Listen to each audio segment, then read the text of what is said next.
kubadda cagta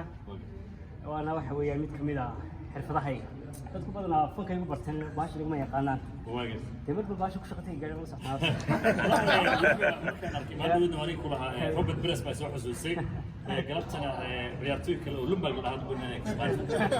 Ali Xalad oo ka yimid Boston ayaan isaguna kooxda Boston macallinkooda soo dhaweynay Ali Xalad